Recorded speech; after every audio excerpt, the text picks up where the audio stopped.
بسم اللہ الرحمن الرحیم الحمد للہ رب العالمین والصلاة والسلام علی النبی الکریم وعلی آلہ واصحابہ اجمعین ومن تبعہم بإحسان الی یوم الدین، اما بعد۔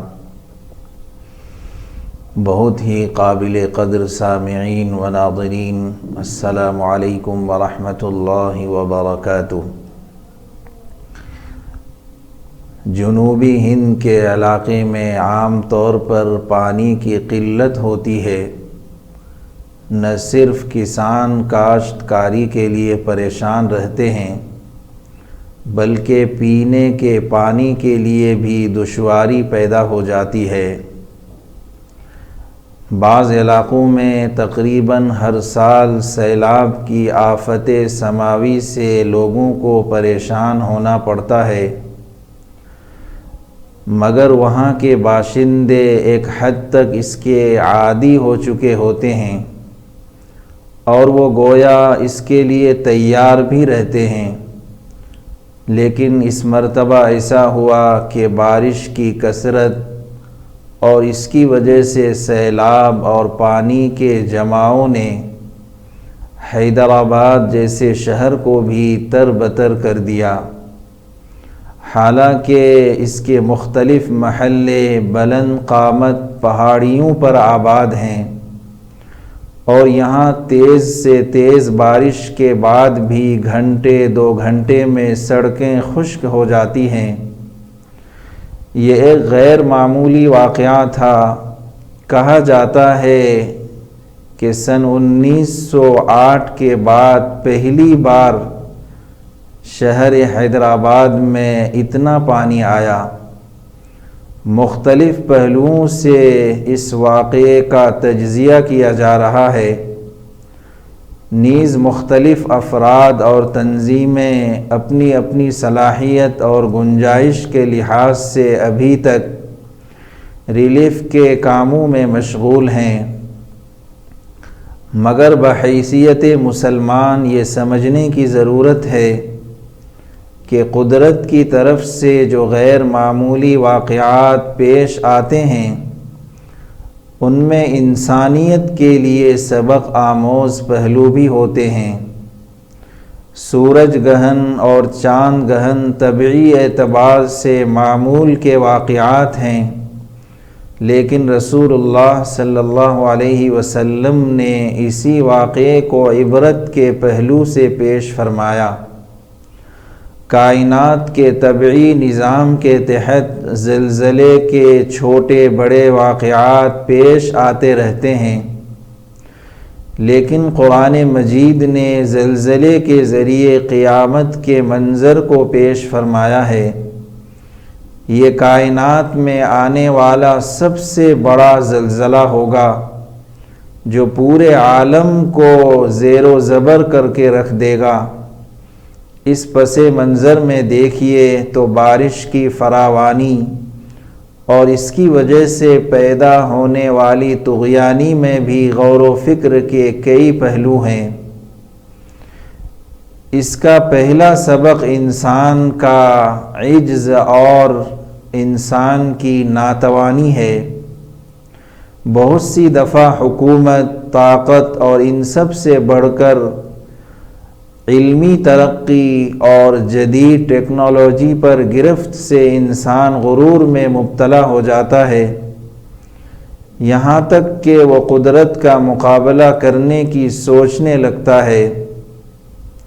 اسی سوچ کے تحت فرعون و قارون اور نمرود نے اللہ تعالیٰ کی طاقت کو چیلنج کیا تھا۔ ماضی قریب میں ایک تحریک نے انسان کے دائرہ ادراک سے باہر کسی بھی طاقت کو ماننے سے انکار کر دیا تھا۔ خدا کا اور مابعدت طبیعی تصورات کا مذاق اڑایا جاتا تھا، لیکن اس طرح کے غیر معمولی واقعات انسان کے اس دعوے کی نفی کرتے ہیں کہ وہ سب کچھ جانتا ہے اور ہر مسئلے کو حل کر سکتا ہے۔ اس کے عجز و ناطاقتی کو ظاہر کرتے ہیں اور انسان کو خدا کی طرف متوجہ کرتے ہیں۔ جب سورج گہن کا واقعہ پیش آیا تو رسول اللہ صلی اللہ علیہ وسلم نے اس موقع پر لمبی نماز ادا فرمائی۔ چاند گہن کے موقع کے لیے بھی نماز رکھی گئی۔ جب بارش رک گئی اور قحط کی صورت پیدا ہو گئی تو رسول اللہ صلی اللہ علیہ وسلم نے نماز استسقاء ادا فرمائی۔ پھر جب بارش کی کثرت ہو گئی، جانور مرنے لگے، راستے خراب ہو گئے، صحابہ نے درخواست کی کہ بارش کے رکنے کی دعا کی جائے تو رسول اللہ صلی اللہ علیہ وسلم نے اس کے لیے بھی دعا فرمائی اور بارش رک گئی۔ اس لیے ایسے واقعات اللہ تعالیٰ کی طرف سے تنبیہ ہیں کہ ہم اللہ تعالیٰ کی نافرمانی سے بچیں، توبہ و استغفار کا اہتمام کریں، اپنے روٹھے ہوئے خالق کو منانے کی کوشش کریں اور ایک نئی زندگی شروع کریں، ایسی زندگی جو قرآن کی تعلیمات اور نبی اکرم صلی اللہ علیہ وسلم کے اسوہ کے سانچے میں ڈھلی ہوئی ہو۔ اپنے شب و روز کا جائزہ لیں کہ کہاں کہاں ہم سے نافرمانی ہو رہی ہے، اور اپنی زندگی کے مختلف شعبوں کا احتساب کریں کہ کہاں ہم سے اللہ کا حکم ٹوٹ رہا ہے۔ اس واقعے سے ایک اہم سبق اعتدال اور میانہ روی کا ملتا ہے۔ بارش اپنی فطرت کے اعتبار سے نقصان کی چیز نہیں ہے، بلکہ انسان کے لیے بے حد فائدہ مند اور کائنات کے لیے بقا کا ذریعہ ہے۔ پانی ہی کے ذریعے مردہ زمین لہلہا اٹھتی ہے اور پھل پیدا ہوتے ہیں، اور وہ غذائی اجناس وجود میں آتی ہیں جن پر ہماری زندگی کا دار و مدار ہے۔ بارش نہ صرف پودوں اور پھلوں کے وجود میں آنے کا ذریعہ ہے، بلکہ انسان کی پیاس بجھانے کا سامان بھی ہے۔ اسی سے ہمارے جانوروں کے لیے بھی پانی کا انتظام ہوتا ہے، نیز یہ انسان کے لیے پاکی کا ذریعہ بھی ہے، جو ظاہری گندگی کے ساتھ ساتھ فضائی آلودگی کو بھی دور کرتا ہے۔ غرض کہ پانی اور ہوا دو ایسی نعمتیں ہیں جن پر کائنات کی تمام مخلوقات کی زندگی موقوف ہے، لیکن اتنی مفید اور حیات بخش چیزیں بھی اگر حد اعتدال سے بڑھ جائیں تو یہ انسان کے لیے رحمت کے بجائے زحمت اور منفعت کے بجائے مضرت کا سبب بن جاتی ہیں۔ باد نسیم کے جھونکے انسان کو شاد کام کرتے ہیں، لیکن یہی ہوا اگر طوفان کی صورت اختیار کر لے تو بلائے جان بن جاتی ہے اور آبادی کی آبادی تہس نہس ہو کر رہ جاتی ہے۔ چنانچہ ایسا بھی ہوا کہ اللہ تعالیٰ کی طرف سے ہوا کا عذاب بھیجا گیا اور پوری قوم صفحے ہستی سے مٹ کر رہ گئی۔ یہی حال پانی کا ہے۔ پانی ایسی نعمت ہے کہ موسم گرما کی تپش میں ہر شخص بارش کا متمنی رہتا ہے۔ کسان بارش کے لیے بے قرار ہوتا ہے، اور جب آسمان پر گھٹا چھاتی ہے تو اس کے دل میں خوشی کی کلیاں چٹکنے لگتی ہیں۔ لیکن حضرت نوح علیہ السلام کی قوم پر جو عذاب آیا وہ بھی بارش ہی کی شکل میں آیا۔ فرعون کو بھی پانی ہی کی موجوں نے دبوچ لیا تھا۔ اس لیے اللہ کی کتنی ہی بڑی نعمت ہو، اگر وہ حد اعتدال سے آگے بڑھ جائے تو انسان کے لیے رحمت کے بجائے زحمت اور راحت کے بجائے کلفت کا سبب بن جاتی ہے۔ جیسے قدرت کے کارخانے میں بے اعتدالی، تباہی اور بربادی کی چیز بن کر آتی ہے، اسی طرح انسان کی عملی زندگی میں بھی بے اعتدالی بے حد نقصان دہ ثابت ہوتی ہے۔ اسی لیے اسلام نے قدم قدم پر اعتدال کی، میانہ روی کی تعلیم دی ہے۔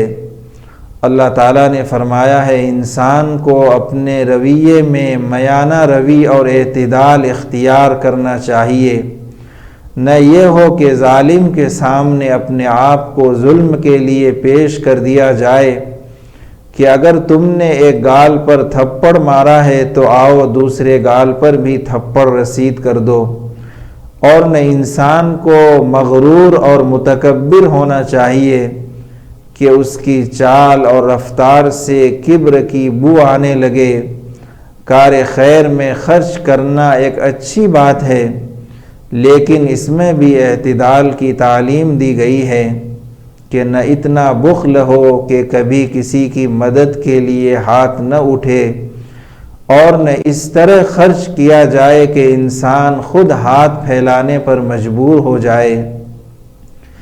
آواز کا بلند ہونا بھی اللہ تعالیٰ کا ایک عطیہ ہے، اللہ تعالیٰ کی ایک نعمت ہے، لیکن انسان کا لب و لہجہ اتنا تیز اور آواز اتنی سخت نہ ہو کہ لوگوں کو ناگوار گزرے۔ قرآن کریم میں اس کی طرف اشارہ کرتے ہوئے فرمایا گیا کہ بلند ہونے کے باوجود سب سے ناپسندیدہ آواز گدھے کی آواز ہے۔ کھانے پینے میں بھی اعتدال کا حکم دیا گیا ہے۔ نماز اہم ترین عبادت ہے اور قرت اس کا اہم ترین رکن ہے، لیکن اس میں بھی درمیانی راستہ اختیار کرنے کو کہا گیا ہے، نہ آواز بہت اونچی ہو اور نہ بہت پست ہو، غرض ہے کہ اللہ تعالیٰ کی عبادت ہو یا لوگوں کے ساتھ تعلقات، ہر موقع پر قرآن کریم نے اعتدال اور میانہ روی کا حکم دیا ہے۔ مگر افسوس کہ موجودہ دور میں مسلمان بحیثیت قوم عمومی طور پر افراط و تفریط میں مبتلا ہیں۔ علماء معمولی اسباب کے تحت مسلمانوں پر کافر اور فاسق ہونے کا حکم لگا رہے ہیں۔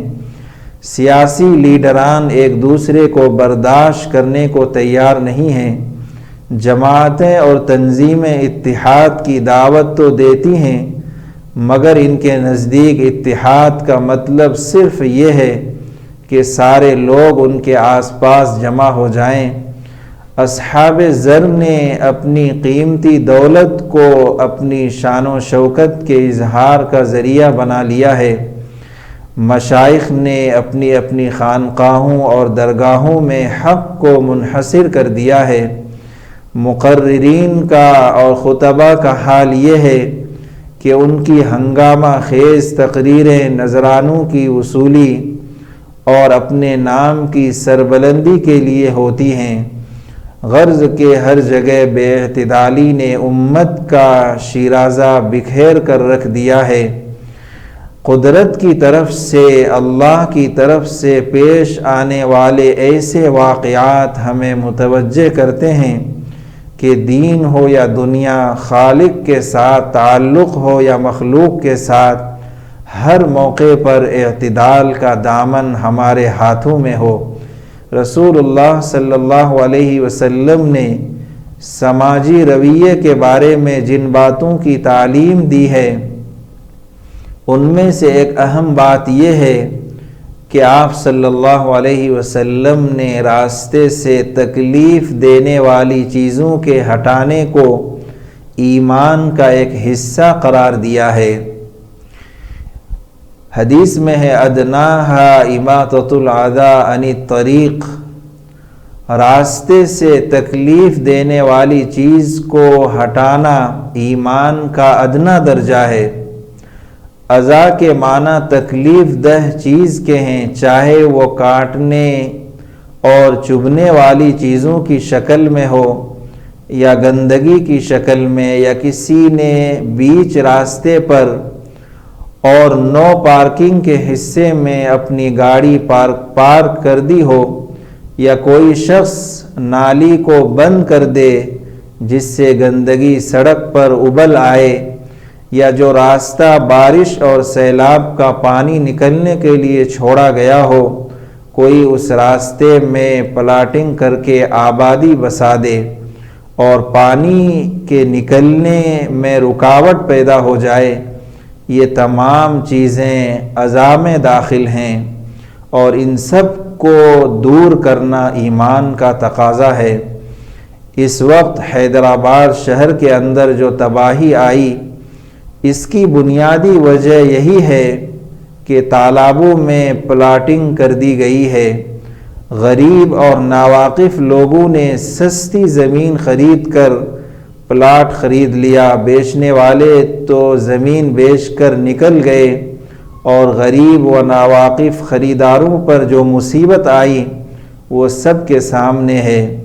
یہ ہمارے ملک میں مسلمانوں کا عام مرض ہے، اور اس کے ذریعے کسی بھی شہر میں مسلم اور غیر مسلم آبادی کی شناخت کی جا سکتی ہے۔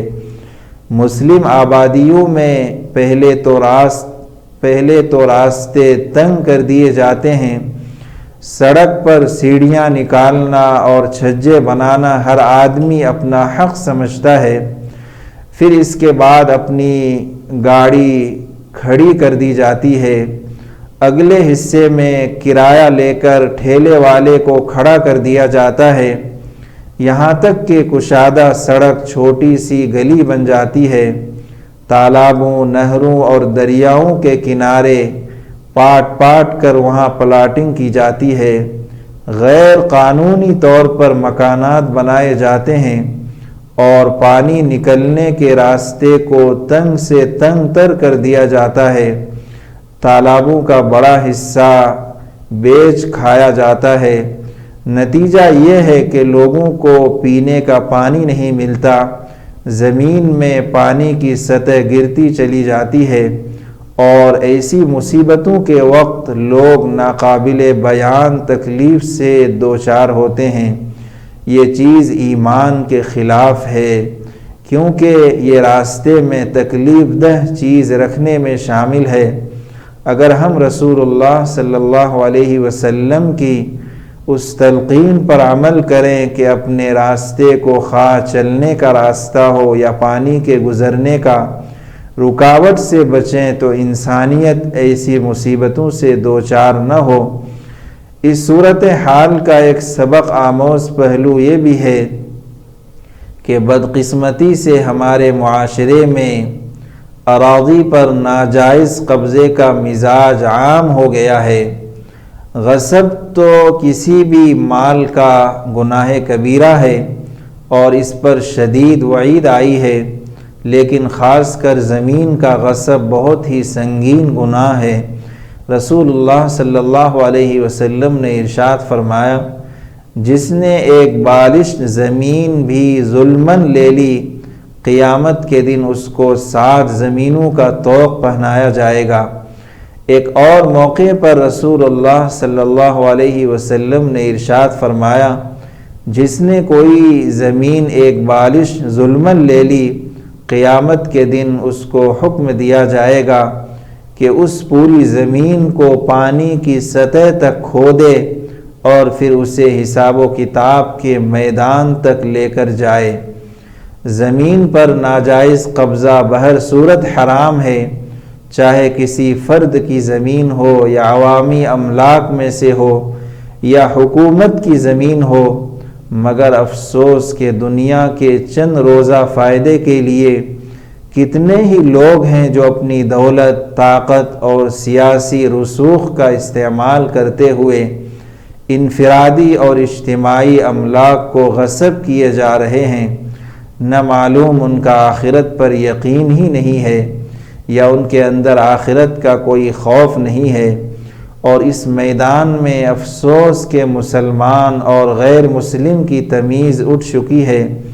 کاش کہ جو مسلمان اس گناہ میں مبتلا ہیں ان کو توبہ کی توفیق ہو اور وہ اللہ کی طرف رجوع ہوں۔ یہ بات بہت خوش آئند ہے کہ کورونا کی جو آفت آئی اس میں بھی مسلمانوں نے بڑھ چڑھ کر حصہ لیا۔ مسلمانوں کے خلاف جو پروپیگنڈا شروع کیا گیا تھا، مسلمانوں نے اپنے عمل کے ذریعے اس کا جواب دیا، اور سیلاب کی اس مصیبت کے موقع پر بھی پورے شہر اور پوری ریاست سے مسلمان اٹھ کھڑے ہوئے۔ دوسری ریاستوں کے مسلمانوں نے بھی مدد کا ہاتھ بڑھایا۔ لوگوں نے انفرادی سطح پر بھی تعاون کی کوشش کی اور اجتماعی سطح پر بھی پریشان حال لوگوں کا تعاون کیا۔ مسلمانوں کا جذبہ تعاون کوئی قابل تعجب بات نہیں۔ رسول اللہ صلی اللہ علیہ وسلم نے ارشاد فرمایا، ایک مسلمان دوسرے مسلمان پر ظلم نہیں کرتا، نہ اس کو ظلم کرتے ہوئے چھوڑتا ہے۔ جو اپنے بھائی کی ضرورت پوری کرتا ہے، اللہ اس کی ضرورت پوری فرماتے ہیں۔ جو کسی مسلمان کی مصیبت کو دور کرتا ہے، قیامت کے دن اللہ اس کی مصیبت کو دور فرماتے ہیں۔ اور جو کوئی کسی مسلمان کی مجبوری پر پردہ رکھتا ہے، اللہ اس کی کمزوری پر قیامت کے دن پردہ رکھیں گے۔ حدیث میں اگرچہ مسلمان پر ظلم نہ کرنے اور ان کو ظلم سے بچانے یا مسلمان کی ضرورت پوری کرنے کی فضیلت بیان کی گئی ہے، لیکن یہ بات مدینے کے ماحول کے لحاظ سے کہی گئی ہے، کیونکہ وہاں مسلمانوں کا مسلمانوں ہی سے سابقہ تھا، ورنہ یہ تعلیمات پوری انسانیت کے لیے ہے، جیسا کہ قرآن و حدیث کے عمومی احکام اور خود رسول اللہ صلی اللہ علیہ وسلم کے اسوہ مبارکہ سے ثابت ہے۔ بالخصوص ہمارے ملک میں جہاں بہت بڑی تعداد سطح غربت سے نیچے زندگی گزار رہی ہے، اور جہاں مختلف مذاہب کے ماننے والے ایک ساتھ رہتے ہیں، کمزوروں، پریشان حالوں، تنگ دستوں اور ٹھکرائے ہوئے لوگوں کی مدد نہایت اہم اجتماعی فریضہ ہے۔ قدرت کی طرف سے ایک سانحہ پیش آیا، ایک امتحان پیش آیا، جو امتحان بھی تھا جس میں لوگوں کے لیے تنبیہ بھی تھی، اور یہ گزر گیا۔ انشاءاللہ آہستہ آہستہ اس کے اثرات بھی ختم ہو جائیں گے، لیکن اس واقعے نے جو سبق دیا ہے، ہمیں چاہیے کہ دل کی تختی پر اسے نقش کر لیں، دل کی تختی پر اسے نوٹ کر لیں۔ یہ سانحہ ہمیں اللہ کی طرف رجوع کرنے کا، زندگی کے تمام مرحلوں میں اعتدال پر قائم رہنے کا، انسانیت کو تکلیف پہنچانے والی باتوں سے بچنے کا، زمین پر ناجائز قبضے سے باز آنے کا، اور اللہ کے بندوں کے ساتھ حسن سلوک کا اور بر و تعاون کا سبق دیتا ہے۔ اللہ جل شانہ ہم سب کو عمل کی توفیق عطا فرمائے۔ رب العالمین ہم سب کو گناہوں سے بچائے، اپنے دین اور اپنی شریعت پر مکمل طور پر عمل کرنے کی توفیق عطا فرمائے، دنیا اور آخرت کی ہر بھلائی سے مالا مال فرمائے، کہنے سننے سے زیادہ عمل کی توفیق عطا فرمائے۔ ربنا تقبل منا انك انت السميع العليم وتب علينا انك انت التواب الرحيم، وصلى الله تعالى على خير خلقه محمد وعلى آله وأصحابه أجمعين برحمتك يا أرحم الراحمين، والحمد لله رب العالمين۔